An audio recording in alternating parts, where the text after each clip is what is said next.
So this whole video, I believe, came out of a conversation that you and I had back in April or May. We were sitting outside at the office. I remember when we had it, and we were discussing the practical matter of not having the Heritage Society dinner for a second year in a row because it just didn't feel comfortable at the time. I wish I had been wrong about that, but No. we weren't. And so we were sort of lamenting the fact that the Heritage Society wasn't going to get to see itself as a group because so many things have changed in the Heritage Society, and particularly the demographics. There are a lot more younger people who are making significant donations to the trust to support our work. And it took 2 or 3 conversations with us and Chrissy and staff, and we all of a sudden came up with this StoryCorps idea where we decided to have generational conversations between younger Heritage Society members and long-standing older Heritage Society members. And just to see how perceptions have changed, if they have, and so this is sort of an interesting experiment for us to get into. And, Yeah, totally. And you and I sort of represent both trust leadership, but also that generational difference, because you are a millennial and I am the last of the baby boomers, Yes. demographically speaking. So Yeah. So anyway, that's here we are. Totally. And I think that shift I started seeing when I came on the board in 2015, right around the time you moved in as executive director, and there was a real focus in the organization at that point to encourage that intergenerational conversation and bringing people from those younger generations into leadership positions in the organization. And I think, the impact of that has been substantial. And so in that conversation, I remember us, realizing the number of Heritage Society members under the age of 40 that are, second generation givers to the organization, and what an incredible testament that is to the work of Blue Hill Heritage Trust, and, the ability to appeal to that range, of ages, of interests, of reasons for giving and reasons for contributing.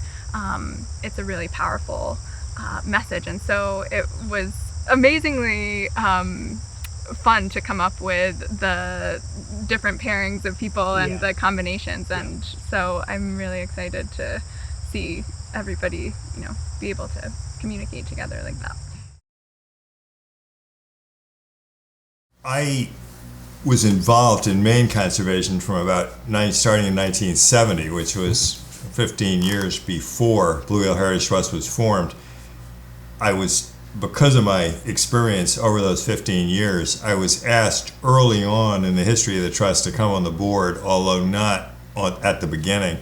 And I was on the board at 2 different times. I was off it for a bit.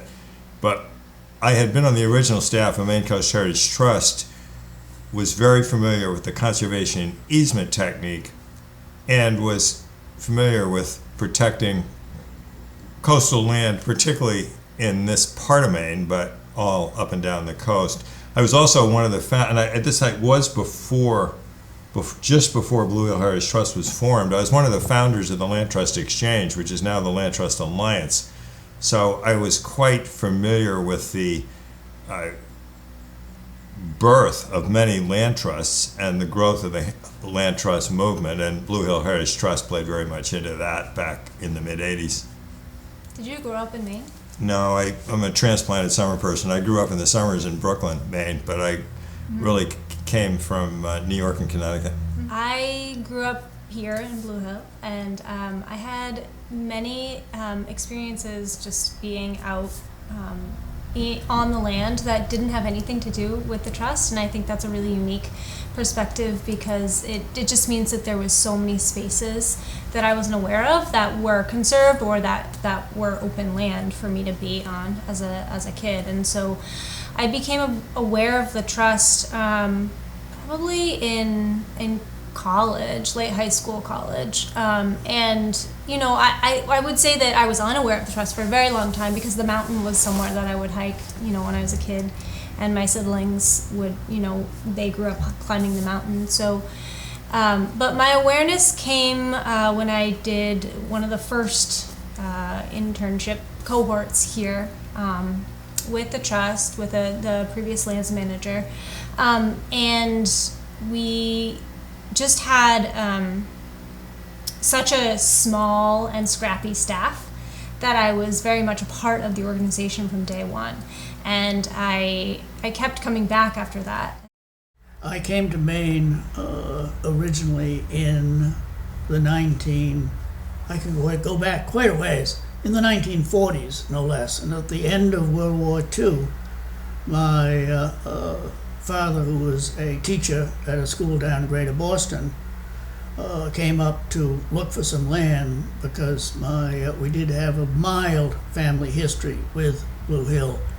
And we came up and we rented a house for the summer while we looked for properties around. And at the end of the summer, we concluded that the house that we had rented was very superior to all the properties that we looked at elsewhere around and about on the Blue Hill Peninsula. And we were very fortunate to acquire it, and that has been our family home ever since. My parents ended up settling on the Bagadoos in an old house that they bought on Young's Point Road, which is adjacent to the modern Eugene Snow natural area, which is now managed by Blue Heritage Trust. And it's been really nice over the last 25 years to see that property developed by the trust, and to see people enjoying those trails. That trail did not exist when I was growing up there, but those woods were very much my woods for traipsing around in. And there's an old car back there that we used to, get into. I don't know how long it's been there, probably since the 30s or 40s.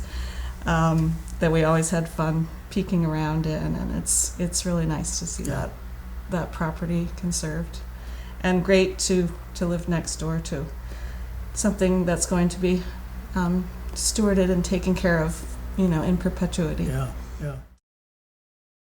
I wanted to move to Alaska. Supposedly wanted to stay in Boston, and Maine became our compromise. That's how we got to Maine. And we actually went up to Katahdin to go camping, because when I grew up I didn't have really much connection with nature, but I did when we got married. We went camping. We went down the Grand Canyon together, and I really began to appreciate nature, and Maine was just a beautiful place to be, particularly when we came to Blue Hill and saw how beautiful it was here. And that was really a decision that got us here. And our whole life has been based in Maine since the 70s, and it's been a wonderful kind of increasing connection with the nature and with the community here in a way that's been really special for me.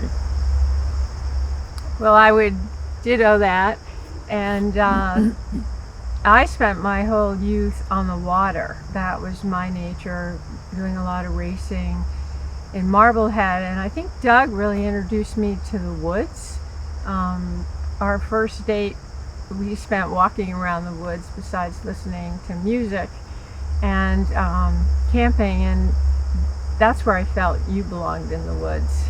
And I think growing with our kids growing up, we spent a lot of time picnicking on the islands and became really thankful that there were so many islands available to us, and that was the result of people thinking ahead and conserving them. And then when we bought this property at Peters Cove around 2005, I had this sense walking through that it needed to be saved. And that's when I became really interested in land conservation. Piggybacking on their, history, we ended up growing up in Bangor, and, and spending our summers down here kind of 2.5, 3 months. And I think the bulk of that was either on the water sailing or exploring islands. Frankly, it was I think part, it was buying that house in Blue Hill and thinking about conservation there. And then it was meeting Courtney and her family, which turned me on to, a different aspect of being outdoors, which was hunting, that really kind of, I would say, exploded my kind of interest and focus on being in the outdoors. My grandparents retired up here fully, I think in the early 70s, and had been coming up camping all over the peninsula with my mom when she was very, very little. So they ended up buying property and finishing a house up here, and then stayed until their final days. And we then subsequently came up every summer. And I think my experience is a little bit different. I grew up, I grew up in a town that was in some ways really similar, not coastal in Connecticut, but very wooded, with tons of hiking trails. So that was always a part of our upbringing. My mother taught at a tiny little farm, a local teaching farm that was all in a conservation in our town. And it was really meant for inner city children from New York City who had never seen a cow or a pig or a chicken to come out and learn, like, what is this? What are these animals? Where does our food come from? How do you garden? How do you grow something? And so some of the local kids, like my brothers and I, would also go to the camp alongside these children, and it was one of the best experiences of my early memories. Being a donor of many different organizations yourself, is there a criteria that comes to mind, or is there a way that you filter that? Because that's something that's obviously newer to me than to you. I haven't been getting these solicitations forever, and that's something that I'm coming into as kind of, okay, how do I want to think about this? And I was wondering, do you have any advice on that? I don't know about advice, but that's a place where you probably need to, and this is certainly what I do, you need to think about what are you most interested in. Yeah. And which organizations are really the ones addressing it. Yeah. I've been plugged into many of these organizations. A number of the local land trusts, mostly in this Hancock and Washington County, a little bit to the west also, but mostly Hancock and Washington County. I've been on several boards. I've also involved with some of the statewide programs, Maine Coast Area Trust, the Nature Conservancy, the Forest Society of Maine, New England Forestry Foundation. And all of these are raising money for very worthy projects. Sure. And many of them are cooperating with each other on specific projects. And it's a real challenge for the donors, and I think it's a challenge for the organizations how do you talk to the donors about this? As I've retired, I focus more and more on philanthropy, and so I in fact have started a foundation to do that more formally, and also something that will go beyond my end, that will continue into the future and be helpful to the community. And when I started this foundation, I said that I wanted to focus it primarily in the state of Maine, first and foremost. Secondly, that it have an economic development side to it, because it's important to generate jobs and a healthy economic situation on the peninsula. And then thirdly was work on improving the environment or conserving the environment. And then fourth, education. And so therefore it is very satisfying to me that I can get involved in projects with Blue Hill Heritage Trust that combine all of those. And when there's been something special that the trust has wanted to acquire, I have made a point of trying to participate in that as well. And so consequently, I've been a part of the special programs to acquire the big forests, the Surrey forests and the meadowland, etc. And most recently, I joined with the Bertolinis to help acquire the Howell Bushman farm, and I am thrilled with that acquisition, and that is going to be a learning, teaching farm as it evolves over the years, I think, which will be an important contribution to the community. Upon returning to Maine in 2018, permanently, and returning to this area, it was very clear, very quickly to me that this organization is one of the most vibrant, outgoing, friendly, engaging, community engaging organizations we have on the peninsula. Important conservation organization, but also just an important community meeting place. Whether it's going on hikes together or, events downtown. I think people really think of Blue Hill Heritage Trust as the organization of the peninsula. My husband and I attended a 40 under 40 event the first summer that we moved back here, and Chrissy was there, and I realized Chrissy worked for the trust, and it was really interesting to talk to her about that, and just hearing about what the trust was up to and realizing the dynamism that was happening, within these walls and, on the land around here was really exciting to me. I was turning 40 that year and had sort of waited my, most of my adult life to that point for the grown-ups to step in and do something about climate change, and it hadn't happened yet.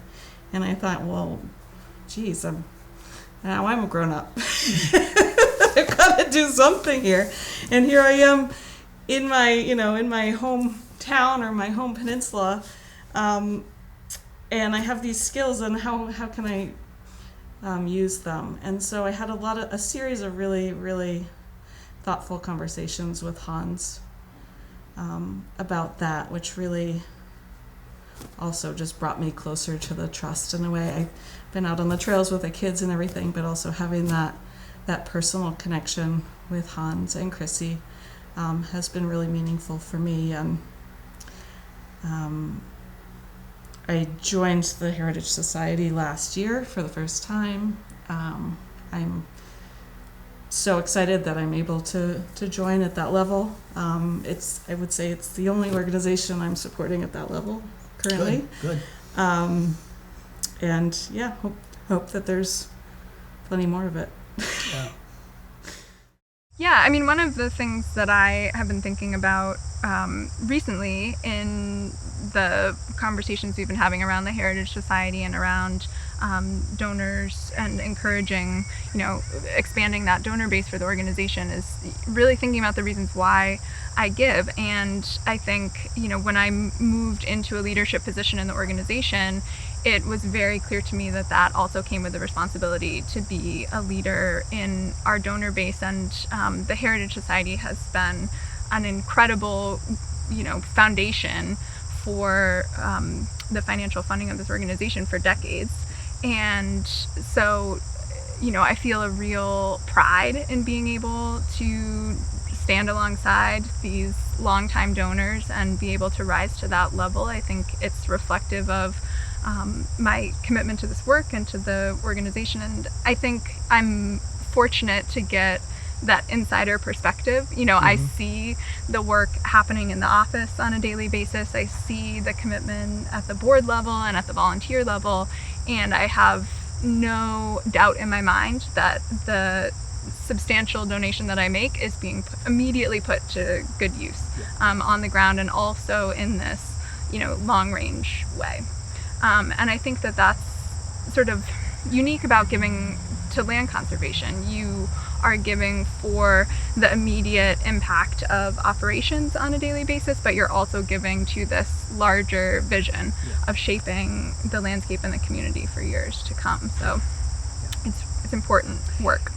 It is, and I think my my reasons are similar to yours. I believe, as the leader of an organization, that if you're going to ask people to make substantial contributions to your organization, that you should be willing to do the same thing. Yes.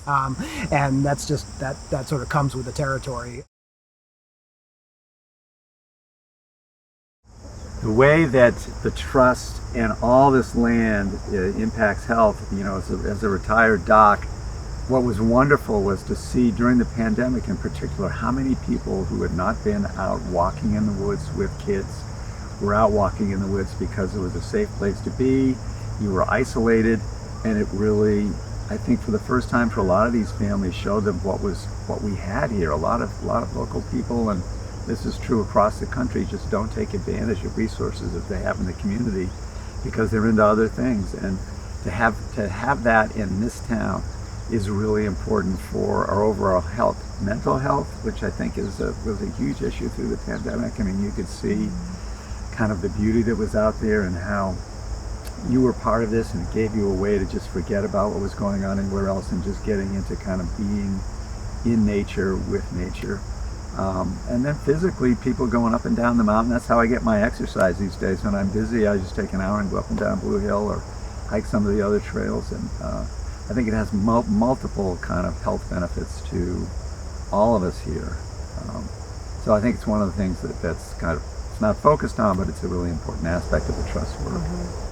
What the trust has been doing with going into schools with little kids, and just having whatever come out for experience a day in the forest, not trying to prescribe anything in particular, but instilling an awareness and putting kind of a teacher, a label on it, not saying we're branding this Blue Hill Heritage Trust, but saying, there are members of your community who are interested in you learning about where you are. And that is something that I think some land trusts do, some don't say that that's part of their kind of core conservation mission. Some organizations, especially that I know of, that's kind of, they're like the Maine Outdoor School, that's all they do, right? And so I think it's really special that the trust has decided that that's one of the places where they're going to go, and they hire specific staff to do that, because that is also a place where we can kind of, the mental health of our collective, we can raise that bar, because if you have mentally healthy kids, you're much more likely to have healthy individuals and adults living in our community, which is incredible.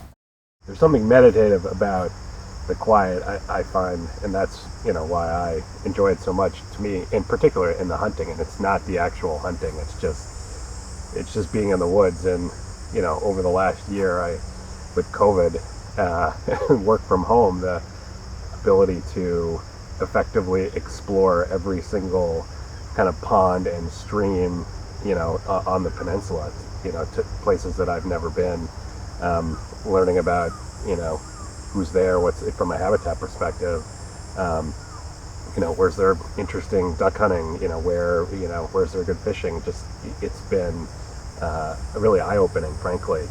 And, I'm starting to really appreciate too a lot of the, work in particular that the Blue Hill Heritage Trust is doing around the preservation of the Bangadees watershed, because it is a pretty special place that is very interconnected. And I think the approach in terms of, slowly kind of, protecting different areas and facilitating, alewives migration, it's all helping to improve the habitat for, different fish and birds and whatnot, which is really neat.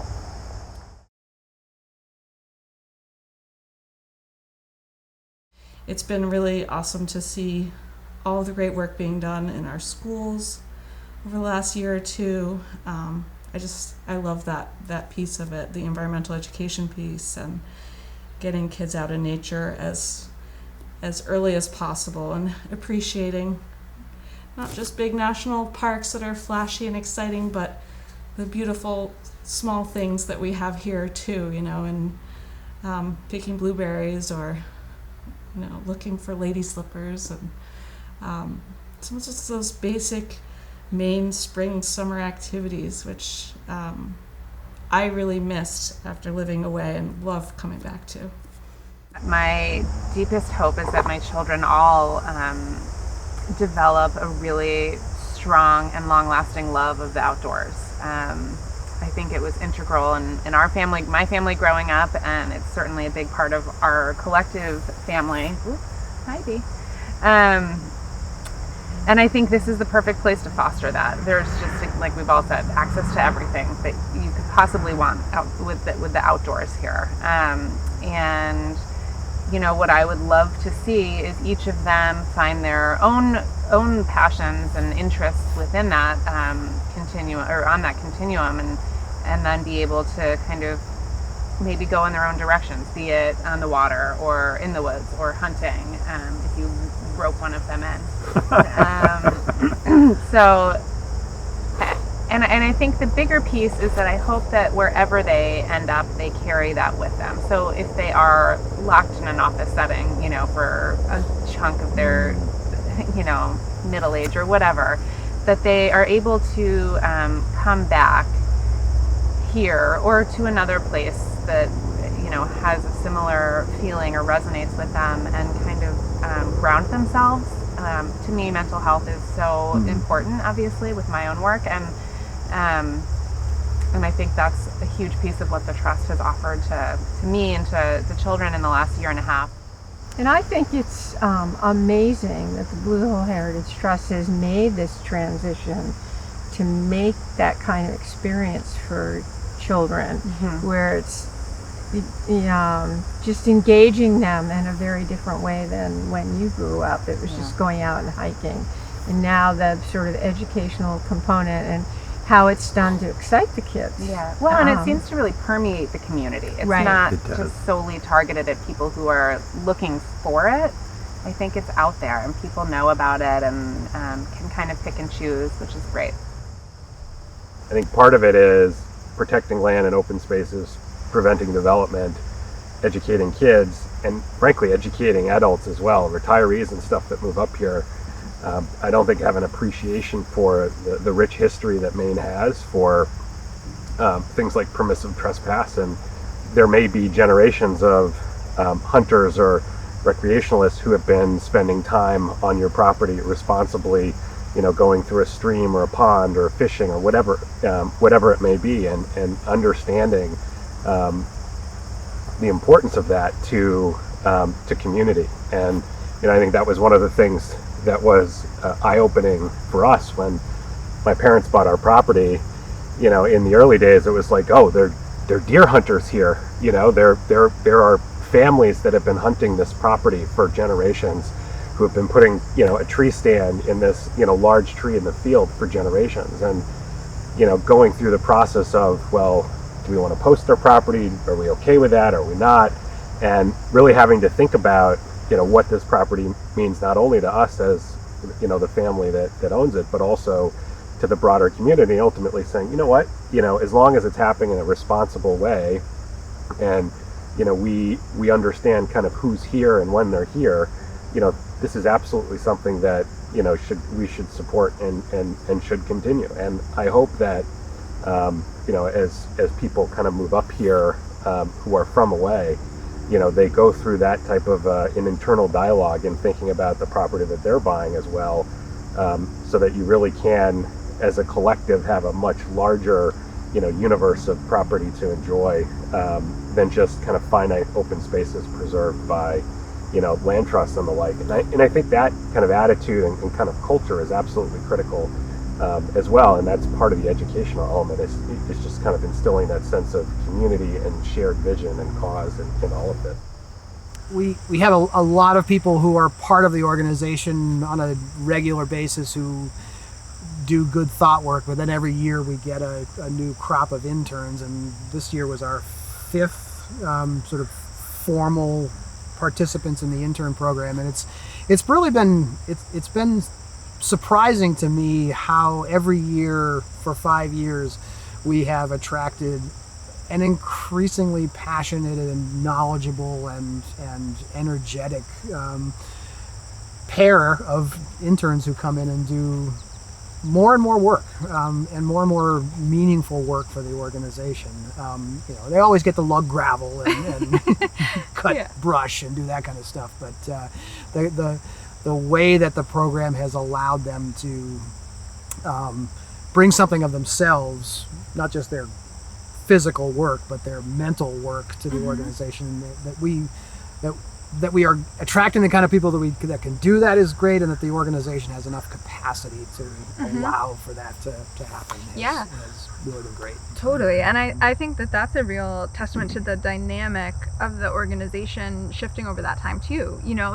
We have an increasing number of kind of expansive programs and work for the interns to engage with, everything from bringing on a full-time forester to the outreach programming expanding significantly over that time, to the sort of larger thought process that happens within the board and within the leadership of the organization, and for interns to be able to engage with that level of thinking is such an incredible experience. And for me, absolutely, that was one of the avenues into really appreciating the depth and the importance of the work that this organization does. Right, because you were one of the first interns. I was one of the first interns, and I was just after I graduated from high school, and sort of a summer position that was advertised in the paper, and it felt like the right fit. And it then, it was this liminal experience that opened my eyes to the level of work that this organization was doing at that time,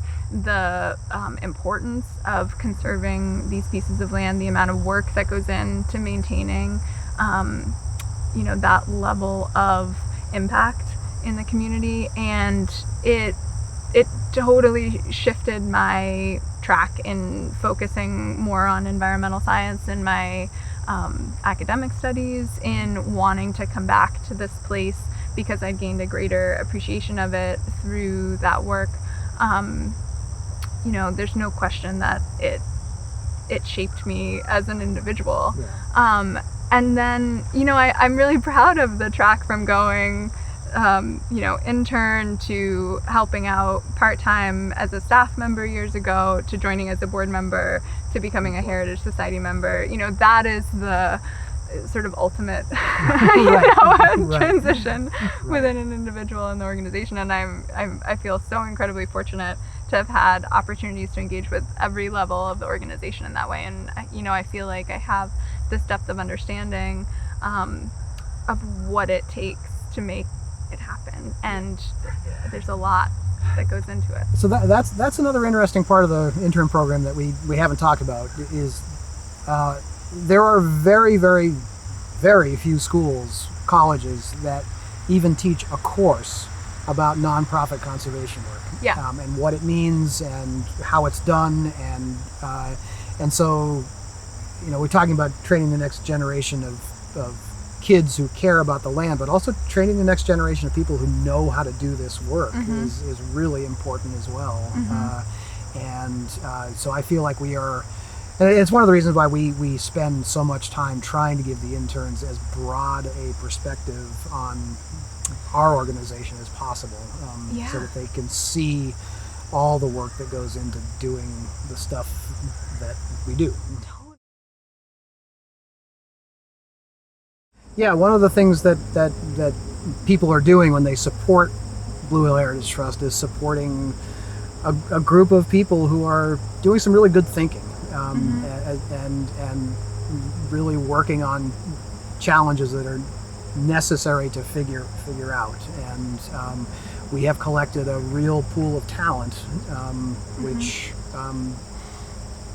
is a joy to work with, and makes me feel as well like we're doing something outsized for ourselves, or at least aiming at that. Which feels good. Yeah. I know. I feel like not to pat ourselves on the back too much. Right. I know, but I think, but really, I mean, I never hesitate to speak proudly of the work that we do, because it's also so much beyond just the individuals involved in the organization. It's the community support that makes it possible, and it really is a community-based organization. And it's I'm so proud to sing those praises because, the work that we put in is just part of this larger energy and momentum that's pushed forward by, community thinkers as a whole. And so we're so fortunate. Yeah, we really are. Yeah. You being a different generation than me, what do you see as the priorities for Blue Hill Heritage Trust now? The types of projects that it should be taking on? Yeah, I think that's something that I talk about a lot and think about a lot. It changes. I really do think that the definition of land and also the definition of conservation need to be readdressed with community in mind.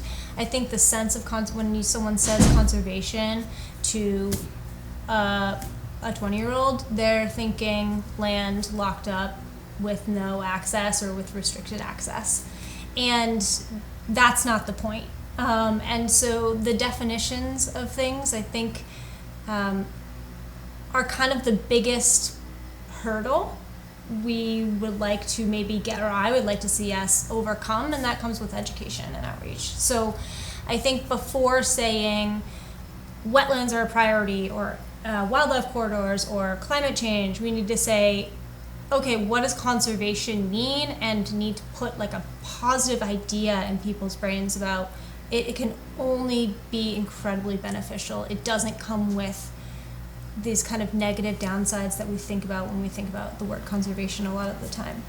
I would say that the current crisis, both with climate and loss of biodiversity, is so extreme that intersection of addressing climate change issues and preserving biodiversity is the highest priority. And I will say that one thing that we didn't really anticipate in the early years of Blue Hill Heritage Trust, and I'm really pleased to see it, and because it's not going to save the planet, but these large-scale forest projects that Blue Hill Heritage Trust has been able to tackle, and has developed the expertise to manage, or brought aboard the expertise to manage them. I mean, that I think is fabulous. Parcels, all the wetlands work. I mean, that's all habitat work and so forth. So. And it's not to say that some of the other stuff isn't important. And there's so many different priorities. But I would say, just for my own opinion, is if you're going to say what's the number one priority, it's that intersection of biodiversity preservation and addressing climate change. I mean, even though I think all the community activities and the education and so forth is important for all the reasons we've alluded to, what I really cheer on is just seeing more and more acres protected, regardless of whether it's owned by Blue Hill Heritage Trust or conservation easement or some other way. We are going to see, as we saw in the pandemic, an influx of people who who want to live in this place, and that's great. I welcome new people. We are going to have more development on this peninsula. It's going to change. There isn't, we shouldn't even think about trying to stop that, as you said before, but we need to shape it. And I don't just mean we, Blue Hill Heritage Trust. I mean the communities of people who live here need to think carefully about how we want to shape that development and what we really need to protect, both from a cultural standpoint and also from an environmental standpoint. That's a different kind of conservation than a lot of the work that we've done in the past. And it requires a whole lot more structural thinking. And I think it goes directly to our definition of stewardship within this organization, right? And that the shift that's happened in the land trust community from its origins, which was taking land to sort of separate it from the human impact and human development and kind of lock it away and keep it as it was. And now there's this deepened understanding that A, that's not possible, and B, it's not the most productive mentality to take in thinking about the relationship between humans and the environment, right? And that it really is about creating a healthy, sustainable dialogue that involves a hands-on relationship with those places. And I think, the trust has really integrated that into its work and into our definition of stewardship, from beyond just sort of maintaining access or maintaining boundaries, but letting those boundaries be permeable. I think the other thing that I really want, and we're making new connections as a trust, is with the Native people, because we're here on Native land right now, and they have a lot to teach us. I mean, they've had millennia of their people on land like this. They know this land, they look at it differently, they see it differently, because they've been in it for so long, and the stories that they tell, and all of this, everything here are beings according to them. The grass is a being, and rocks are beings, and they all have a place, and they're all connected. And we see that, beginning to see that a little bit in the woods, but I think they have some wisdom that I'd like to begin to integrate and bring them back, hopefully in a constructive way for them, into conservation and into kind of working with the land. They have Wabanaki Reach, where they've had some workshops at the library where you can experience what it was like to be a Wabanaki as your land was taken away from you in Maine. And so you'd start off all over a map of Maine, and then they would squeeze all of us into the reservation. You can see kind of what that was like. And then the trust has been involved, some of the people in the trust have been involved in what's called the First Light, which is working with Native people. It's a 2-year program. I don't know the details, but I've looked at some of the literature, which is really fascinating. Just kind of sharing conversation and literature, learning about the Maine land trust settlement, which is really problematic for Native people. And the water rights. And water rights. That's an ongoing battle right now. So I think there's a lot of work that could be done to kind of integrate the Native people better into what's going on here. I feel so grateful that I have always felt so connected to this land here on the peninsula, and growing up here and knowing that I have that. I have a lot of friends who've grown up in other places who don't feel that connection that we are so lucky to feel here. And that's due in large part because of the work of the trust. And lots of people, they grow up on the peninsula, and they go away to school, and they find some things to divert themselves over a period of time, and then they come back. You're a good example of that. You've been all over the world in a sense, and now you've come back to Blue Hill, and those kind of people who come back to Blue Hill will definitely enrich Blue Hill, and the Blue Hill Trust is a kind of a means, if you will, of helping that along. Yeah. We're so lucky that we have this home to come home to, whether we're gone for 2 years, 20 years, 30, 40. All of the friends I've grown up with here still feel a very, very deep connection to this place. And we enjoy it together. We enjoy it every day. Yeah.